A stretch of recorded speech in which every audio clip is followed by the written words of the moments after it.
Are you a responder, an initiator, or a questioner? What is your role in your relationships? And how do you live in the world? Which role do you usually take? Do you know? If not, make sure you join us today on Boldly Driven Conversations with Bree. We're going to be talking about the differences between being a responder, an initiator, and a questioner. We're going to talk about the benefits and the potential problems, how to mitigate those problems. I'm going to ask a really great question at the end to help you understand what your role is and how it affects others. So join us today. Okay, so which are you? Are you an initiator?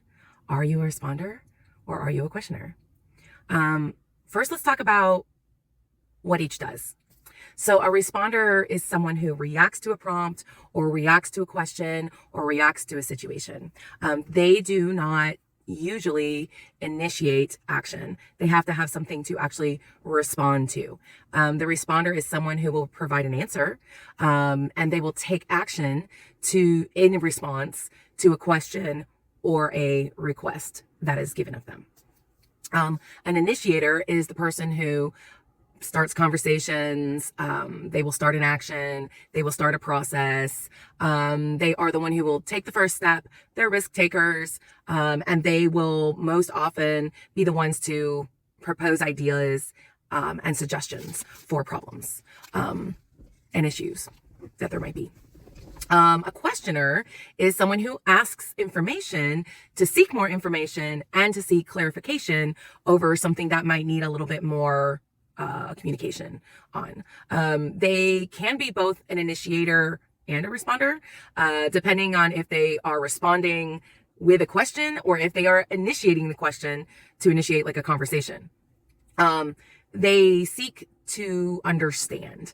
Their whole premises is to understand process, to understand what is going on, to understand a situation for knowledge's sake. Okay? All right. So now let's go over the benefits of each. And I want to start with the benefit first of being a questioner. So the role of being a questioner, and this is true whether we're talking all of these across the board, we're talking about in our relationships, in our work roles, if you're a part of an organization, all of the different roles we have in life, we are one of these. We tend to take on one of these roles more often than others. And so for the questioner, the benefits are of being a questioner as your primary role is there is an enhanced understanding of complex things, of complex situations, because they are the clarifier of complex concepts. They tend to have very deep insights into different situations, and they can usually explain things very well if asked to do so because they have very good understanding, deep understanding. So it's very easy for them to simplify things because of the questions that they ask, because they ask so many clarifying questions. They are a critical thinker. The person who asks a lot of questions, they ask thoughtful questions. They're not just asking stupid questions. They're asking thought-provoking and help stimulate critical thinking. If you're on a team and you have a questioner, they are going to stimulate the rest of the team to have critical thinking. If you're in a relationship, a friendship, intimate partnership, any kind of relationship in general, they are going to make you think. They're going to make you think about things critically. They're going to ask thought-provoking, good questions that make you think so that you have a greater awareness of yourself or the situation. They are a problem solver. So the person who asks questions is someone who is able to identify issues and see problems. So they help with problem solving. And this is true, again, in relationships. They're going to be able to ask you questions. They're going to get you thinking. And they're asking you those questions because they see potential problems and they're able to identify issues. And they want you to figure out the same thing that they've kind of like already figured out. They are very knowledgeable. So someone who is a questioner is super knowledgeable because their curiosity, which is what kind of propels that questioning, their curiosity leads to more understanding and more knowledge. They get really deep in the subject matter because they're asking the question why a lot of times, or how, or what did this? And so just asking some of these questions gets them deeper and deeper and deeper. So they're super, super knowledgeable. And people who are questioners tend to have stronger relationships in general, because their questions tends to open up people and it fosters open, honest communication. Because usually a questioner, when they're asking a question, it's in vulnerability, it's to foster more communication, to foster connection. That's why they're asking as well, not just for knowledge, but to help foster more communication. Okay, now let's talk about the benefits of someone who is an initiator. So someone who is an initiator as their primary role, some of the benefits that they have are tend to be leaders. They tend to be people who are very comfortable risking. They are people who are your first steppers. They are the ones who help get the thing rolling. When everybody else is hemming and hawing, they get the thing rolling. They will make you take action. They are absolutely problem solvers. They help identify issues and solutions, and they help drive everybody towards a positive change. So they are the people who, they take the initiative. They're like, okay, we've seen the issue.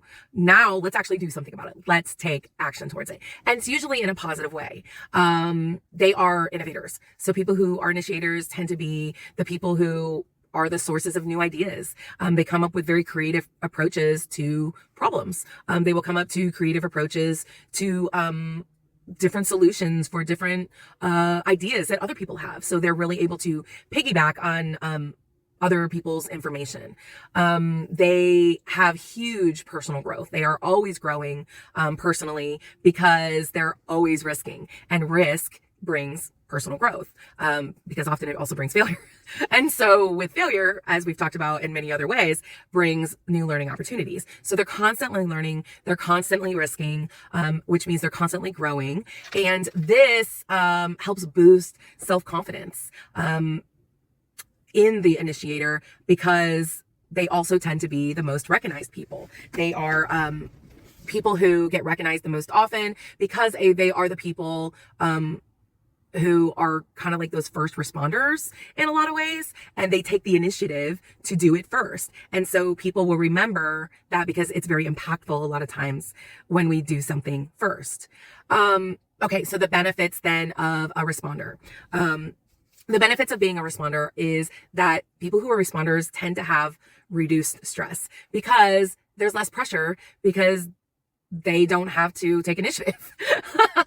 They respond to other people's initiative. And they are completely tasked. Their focus is just coming up with solutions that they are then responding to. Hold on one second. Sorry, someone came up to my car, which never usually happens. Okay, so as we were talking about responders and benefits, we were saying reduce stress because they could respond. That's their primary focus. And their focus is on the execution. So they're implementer planners. They plan implementation. So they're planning not how to take the first step, but they're planning after the first step has been taken and we're actually doing the thing, after the action is already taken, how to then implement the ideas and the creative approaches efficiently. So they're efficiency experts. They make things easier for everybody else because they're constantly thinking about how to implement things effectively. They are fantastic collaborators to have on your team and in relationships because they work very well and very closely with others. They're very cooperative. People who are responders are great teammates. They're wonderful partners. They actually work in partnership. That is their goal. And all of this tends to give a lot of stability, and they are always responding to requests. And this provides stability and consistency because when you're a responder, what do? You consistently respond. And it's just, there is some stability there because you know what to expect. You know what to expect from a responder. You expect them to respond. And they're also really great about learning. Because they have a lot of learning opportunities, because they are always responding. They're responding to everybody, and they tend to respond to very diverse people and in diverse situations. Oftentimes, if they get that opportunity, this can expose them to a lot of new information and a lot of new skills as well of how to respond appropriately. Okay, so those are all the benefits. Now let's talk about the potential issues. And I want to start with the responders. So responders' potential issues. Responders' potential issues are they will oftentimes feel a lack of recognition, and they will oftentimes feel very overlooked and very undervalued for what they actually bring to the table for their response. And this can bring in competition sometimes, and it can bring in, a lack of confidence and make them want to respond more. And sometimes responding more is not what they need. They need to actually take the initiative. Specifically when we're talking about relationships, responders sometimes will just look for things to respond to instead of taking the initiative. Because of their responders are responding, this sometimes will limit their growth. Because what happens is they are always looking for something to respond to instead of initiating. And you can only respond to something when someone else has initiated it. So there is a limited growth sometimes to those who are responders as their primary role and they're not willing to initiate. And this also can create a dependency when sometimes responders can become very dependent because they're looking for something to respond to. So there's this over reliance on other people to initiate action. And this really impacts their own development and personal growth. And it can impact relationships because other people can become very, frustrated by always having to be the one to take the action, specifically in like partnerships, I think, and on teams, when you're working on a team, particularly to the initiators, it can be very frustrating to always have to be the one to initiate and force the responder to respond. And responders can very easily burn out because oftentimes responders have a hard time with boundaries and not responding to everybody's initiation. So without boundaries, they can lead to burnout because they respond naturally. So they're going to respond to everything, to good, bad, and everything in between. So boundaries have to be really strong for responders so that they're not always responding in ways that might be unhealthy and burn them out. And responders can also oftentimes feel like a lack of autonomy, meaning that they feel like a lack of control in their own life and their own priorities. And they always feel like they have to respond. So especially like in relationships, when you're always responding, you might feel like you have no control because you're a responder and you're like, I'm responding to this and I don't have a control over my own emotions. I don't have control over my own priorities because I'm responding to what you're initiating in relationships. And also even on teams and at work, responders may feel like they have no control over the situation or their workload because they feel like they always have to respond. So how does a responder mitigate this? How can they mitigate some of these issues?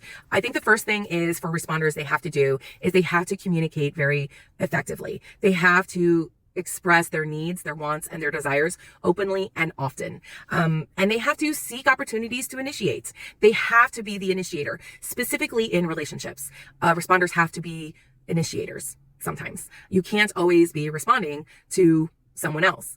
And so when we initiate, we're also then building our own growth. So make sure as a responder that you are looking for opportunities where you can actually initiate, which really, if you think about it, is a response. So you still aren't going to fit in your role as a responder. Just you're looking for opportunities to respond by being the initiator, if that makes sense.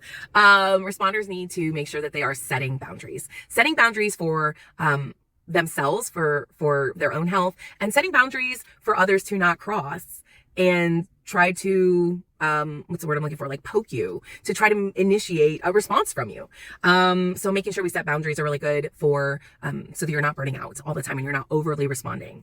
And then make sure you're really building your relationships. When you're a responder, it's really important to have very supportive relationships and relationships with other people who are going to give you positive things to respond to, because you don't want to respond to negative all the time. So who you have surrounding you should need to be supportive people. And I think the last thing is that make sure that you are continuously trying to learn and grow, and be very intentional about your own growth and learning so that you are responding in a way that is healthy to others. Okay, so now the initiator. We talked about their benefits. Now let's talk about, actually, you know what? I want to talk about the initiator. So then the initiator, their potential issues. Potential issues for initiators. I'm an initiator, and I can tell you from experience, these are absolute downfalls of the initiator. So the initiator is going to fail a lot. And so they risk failure all the time. And this can lead to disappointment because a lot of times you go through seasons as an initiator of failing a lot. And these failures aren't your failures. Oftentimes the failure is the responders are not responding and the questioners are questioning too much. And that can feel like a failure, even though it's not failure, but it feels like a failure if people do not respond to your action, to your initiation. So it feels like failure because there is a lot of risk involved here. Initiators can become very overwhelmed because they can take on a lot too much in their life because they're want action. They want things to happen and they're trying to give the responder something to respond to. And the questioners are always questioning them. So they are constantly overwhelmed by all the things and all the people and trying to make things happen and trying to make the actions happen because they're initiators. That's what they do. And so this can lead to stress and burnout. They tend to be the ones who burn out the most often and feel the most stress. Initiators can sometimes be resistant to change, and they have to deal with those who are resistant to change. If you are like a more flexible, open initiator, initiators have to understand that not everybody is open to the thing that you are trying to change or that what you are trying to initiate. And so you're going to face a lot of resistance, and that can be very frustrating. I was in a situation where I was a part of a team on a board, and we were implementing a first year of a lot of new things. And so my job, really my role was as an initiator was to initiate all these things and to say, this is what we're doing. And people didn't like it. And it was really hard and very frustrating because there was constant resistance. And so this leads to burnout. This leads to stress. This leads to overwhelm. And, you know, as someone who's an initiator, I can be a little resistant to change myself because it's like, no, this is what we initiated. We're not going to change it now. Like, we're already doing the thing. We're doing the action. Let's keep going. So in that way, initiators can also be a little resistant to change as well if the plan has to change mid-plan. Initiators can feel very isolated and misunderstood sometimes. Oftentimes initiators, if they don't have great communication, there can be a lot of misunderstandings. And even with great communication, there can be a lot of misunderstandings. And this can sometimes cause mistrust because an initiator a lot of times has this idea and they communicate it because they want the action, they want to initiate. Sometimes some of the details can get muddled, but that's where the questioner can come in and really help clarify things. But the initiator is doing their job. They are initiating. But sometimes they can feel very isolated because of mistrust or miscommunication or misunderstandings. Sometimes a lot of time it's not how you're communicating, it's how someone receives it. They're misunderstanding. And that happens a lot. As an initiator, that has happened a lot to me. And you have to grow a really thick skin, which is really hard because I'm a very sensitive person. And then this can feel isolated because sometimes you feel like there's not anybody in cooperation and they're not collaborating with you. So what can you do to mitigate this as an initiator? Build strong relationships. Make sure you have a support system to help collaborate with you.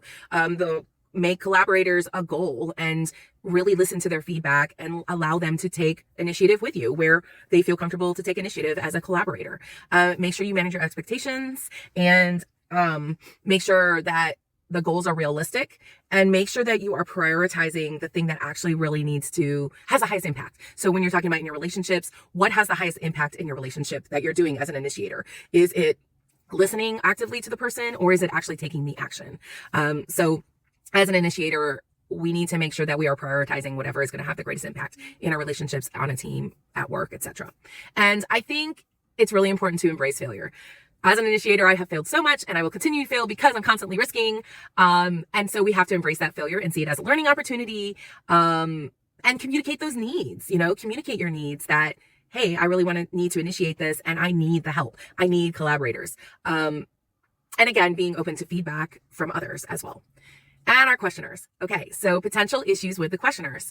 So the questioners can feel very frustrated, right? Because they're always asking questions and they're critical thinkers and they're really deep into problem solving and seeing the issues. They can feel really frustrated when those questions that they're asking are not answered, okay? Or if their questions are met with resistance, they can also feel very frustrated. And so the initiator and the questioner oftentimes can butt heads a lot. And so this is where they have to have really good communication. And they can actually really collaborate well together. They can really help each other if they are willing to have feedback from each other as well. As a questioner, there also is a lot of perception when you're a questioner. I fluctuate between an initiator and a questioner, so I can identify with the questioner a lot of times as well. I need to be more of a responder, a positive responder. So as someone who's a questioner, perception is a big deal. You oftentimes as a questioner will be perceived a certain way and you're perceived as someone who's just being questioning. You're just trying to cause problems or find problems, and you're not like trying to solve the problem. You're seen as someone who's annoying. So there's that perception. And sometimes the questioner can be very frustrated because there are time constraints that doesn't allow for questions or really slows down the process. And that's why people find you annoying, because you're asking questions and slowing down the process. The initiator in a project or the initiator in a relationship can get really frustrated with the questioner because they are slowing down the process of the initiation, of doing the action. And there's also a fear of judgment that you're asking questions, so you get hesitant in asking questions, and you're asking the questions because you're ignorant. There's, again, it kind of falls back on that perception thing, but you fear that you're being judged, like specifically in the work arena. If you're asking questions all the time, then you might be seen as ignorant, and don't know your job and don't know your stuff. And so you might hesitate to ask questions that you need clarification on. And so you can get very frustrated and feel like you can't move either way. You can't take an action and you can't respond because you don't have the answer to the question, because you're not asking the question because of the fear of judgment. And this can lead to overwhelm, because sometimes too many unanswered questions will cause confusion and can cause the questioner to have a lot of stress. And I think, what the questioner can really do, there are a couple of things the questioner can really do to mitigate some of these problems. The first thing is to be respectful. When you're asking the question, make sure you're asking it politely and that you're really watching the tone of voice, because the inflection of your voice can really cause feelings to happen. So, be aware of other people's feelings when you're asking these questions. And be aware it takes a lot of self-awareness to be a good questioner, to fill this role in a very positive way. So have a lot of self-awareness. So you have to be aware of the best time to ask these questions. Choose the appropriate time to ask the question, not when someone is completely emotional and then you ask a question for clarification. Sometimes when someone's just emotional, like, you just need to be in active listening rather than questioning. So you need to be more of a responder and have that active listening, which is responders are really good at, is having that active listening. And be very specific. So when you're asking a question, make sure you're clearly articulating what it is you're trying to understand, so there aren't misunderstandings, because then you can become isolated a lot of times, like the initiator. And then I think the last thing that can mitigate this is to balance your questioning with the listening, and avoid criticism in your questions, and avoid dominating conversations with questions as well. Okay. So how does this all impact relationships? I want to quickly go over, and then I'm going to ask you the bold challenge question. So relationship impacts. So people who are responders, they need to assertively express their needs, and they'll feel very undervalued, right? So they need to sometimes really make sure they're taking the initiative. This is something I've already talked about. They need to take the initiative. And this can impact relationships, specifically when you're with an initiator, because the initiator, a lot of times, how it impacts relationships, has to always be mindful of other people's feelings. And they have to always be mindful of how someone is going to respond when you're with a responder, or how someone's going to feel and ask questions. And they're constantly thinking about the questions that are going to be asked of them, or how someone is going to respond. And they have to give input, space for other people's input. And so specifically, initiators will feel frustrated with responders because they want others to initiate, and they don't want the questioner to always be questioning. They want them to initiate, and maybe they can initiate with a question if you're a questioner and you're an initiator, together. In our relationships, the different combinations of these, there are different issues with each of them. And then questioners in relationships, they need to balance their questioning with listening, which we've kind of already gone over. And they also need to make sure that they're not over analyzing situations. And instead of like questioning things, make sure that they are connecting with the person that they're with. Specifically with responders, there really needs to make sure that they're being very intentional about allowing the responder to respond and giving them space to respond. Okay, so your question. Here is your question that I have for you guys. Got my question. Okay, my question for you is, how can you cultivate a better balance between being a responder, an initiator, or a questioner? Because we all fall into one of those most often. How can you find a better balance in whatever role you are in for a deeper connection and understanding in our relationships, whether they're familial, professional, intimate partnerships, whatever those relationships are? How can you find a better balance between doing all of those things, all of those roles, rather than just being the one role that you identify with, that you see yourself in? And consider these things. I want you to consider self-awareness and your own communication style. Consider which role you fall into most easily. And I want you to consider the interpersonal dynamics, meaning how you being an initiator, responder, or questioner, how this affects others, how this role affects others in your relationships. And I also want you to consider how doing this better, being the role that you're in, and how be balancing your role, what strategies you can build to build your relationship stronger. Okay. So how can you cultivate a better balance between being a responder, initiator, and a questioner, taking into consideration those things? All right, guys, I hope today finds you well, and I hope this was helpful. Have a fantastic